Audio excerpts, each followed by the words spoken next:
der Europäische Gerichtshof hat am Anfang August ein Urteil erlassen, demnach jene EU-Länder, die eigenständig Drittstaaten für sicher erklären wollen, nachweisen müssen, dass in diesen Drittstaaten weder politische noch religiöse, noch ethnische oder sexuelle Diskriminierungen vorkommen. Wie können unter solchen Voraussetzungen überhaupt noch Abschiebungen stattfinden? Oder reden wir hier von einer versteckten Sabotage, um genau diese Abschiebungen zu verhindern? Das ist ein richtig gutes Thema, eine spannende Frage, vor allem deshalb, weil wir in der gesamteuropäischen Lösung bei der Migration immer auf dieses gemeinsame europäische Asylsystem blicken, was 2026 kommen soll. Und Herr Haupt, was soll ich Ihnen sagen? Allerspätestens mit diesem Urteil vom EuGH ist GEAS absolut gescheitert, weil de facto können wir in so gut wie gar kein islamisch geprägten Land abschieben, denn überall dort droht das. Und wenn man das jetzt mal spitz auf Knopf nimmt, würde das sogar in Staaten der Europäischen Union gelten. Also insofern weiß ich nicht, ob das ein Sabotageakt ist. Soweit will ich nicht gehen. De facto ist es aber so, jegliches gesamteuropäisches Migrationsvorhaben ist damit definitiv gescheitert. Wir haben unfassbar viele Leute aufgenommen in die Europäische Union und jetzt, wo man 10 nach 12 hat, wo man eigentlich etwas tun müsste, da wird ein Gesetz erlassen, das de facto so vielschichtige Hürden einbaut, um jemanden abzuschieben, dass man davon ausgehen kann, dass es damit verhindert werden soll. Ja, also ich sag mal, jedem geneigten Bürger, der einigermaßen geradeaus denkt, kann nur zu diesem Urteil kommen, weil welche andere logische Schlussfolgerung bleibt denn über, nach dem, was alles versprochen worden ist, nach dem, was alles gesagt worden ist. Zu Beginn der Migrationskrise, wir schaffen das. Unser Land wird bunter, es wird religiöser, es ist wundervoll, von Fachkräftezuwanderung und am Ende des Tages herzlich willkommen in der Realität.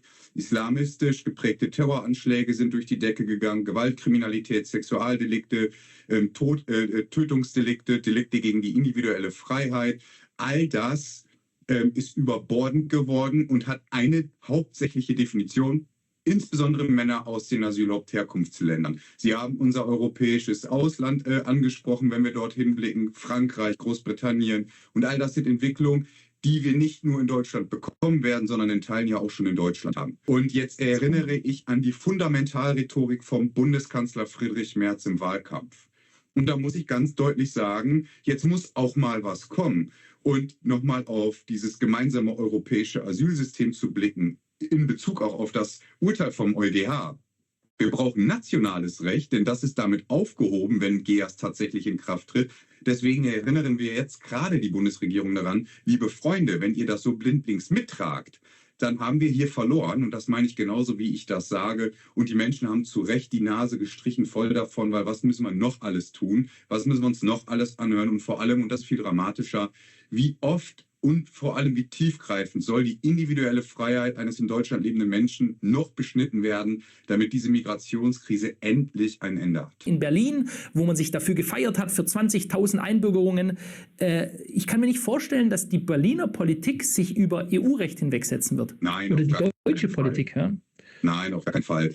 Wir sehen es ja jetzt auch. Die SPD hat ja schon verlauten lassen, zumindest laut Medienberichten, dass der Entwurf zum gemeinsamen europäischen Asylsystem zu hart sei. Also da müssen wir uns mal keine Illusionen machen. Und ich sage mal, jede Regierung weiß ja eigentlich, was passiert. Wenn sie dieses Problem nicht lösen, werden sie abgewählt und andere werden es lösen.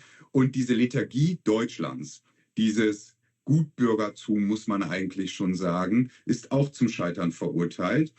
Der Innenminister Dobrindt, der will es wirklich verändern. Also dieses Gefühl habe ich auch. Aber Kanzler Merz muss daran erinnert werden, was er im Wahlkampf versprochen hat. Und da darf er sich auch nicht von den Sozialdemokraten treiben lassen. Wir haben jetzt die Forsa-Umfragen erlebt. Und Herr Haupt, ich sage Ihnen das ganz offen, ich sage das immer wieder. Am Ende des Tages entscheidet der Souverän, also das Volk, an der Wahlurne. Und die werden diese Politik nicht mehr mittragen, da bin ich mir ganz sicher. Und wir müssen nicht nur reden, sondern endlich mal machen. Die Maßnahmen liegen doch alle auf dem Tisch. Was braucht die Politik denn noch, damit sie endlich versteht, dass es hier 10 nach 12 ist und dass die Menschen nach Deutschland kommen, weil es hier richtig Zaster gibt. So ehrlich muss man doch mal sagen. Herr Ostermann, und ich denke, das wird auch den Zuschauern aufgefallen sein, ist um keinerlei klare Aussage verlegen. Und das wird mit Sicherheit auch einer der Gründe sein, warum Jan Böhmermann sie in seiner unnachahmlichen Art aufs Korn genommen hat oder ins Zielvisier, sollte man eher sagen. Sie haben Jan Böhmermann verklagt, nachdem sich dieser in einer seiner Sendungen über sie geäußert hat, natürlich in sehr diffamierender Form, so wie er das immer macht. Können Sie uns mal sagen, worum es darum ging und warum ein Herr Böhmermann mit doch noch einer sehr großen Reichweite genutzt wird, ich würde schon sagen, als Instrument, um Stimmung zu machen gegen die Menschen, die sich hier klar äußern? Ja, in dem Sachverhalt Jan Böhmermann geht es eigentlich um zweigeteilte Dinge. Grundsätzlich geht das um das Bundesaufnahmeprogramm. Wir haben ja einen Untersuchungsausschuss als Deutsche Polizeigewerkschaft gefordert. Wir haben Annalena Baerbock scharf kritisiert, weil NGOs entscheiden, wer in dieses Programm kommt, weil das Auswärtige Amt eine Visaerteilung vollzieht, obwohl Proxypässe vorliegen, also von den Taliban ausgestellte Pässe, gänzlich gefälschte oder verfälschte Pässe. Und diese Visaerteilung mit einer sogenannten alternativen Glaubhaftmachung passiert. Das heißt also, der Mensch, der vor mir sitzt, erzählt einfach, wer er ist. Dann wird das übernommen. Daraufhin wird die Sicherheitsüberprüfung gemacht und dann ab nach Deutschland. Ganz grob und kurz gesagt. Jan Böhmermann hat gesagt, das wäre alles falsch. Die Bundespolizisten vor Ort wären das Sicherheitsrisiko. Sie würden absichtlich ihre Arbeit nicht richtig machen, damit wir in persona ich in Deutschland tendenziöse Berichterstattung provozieren können.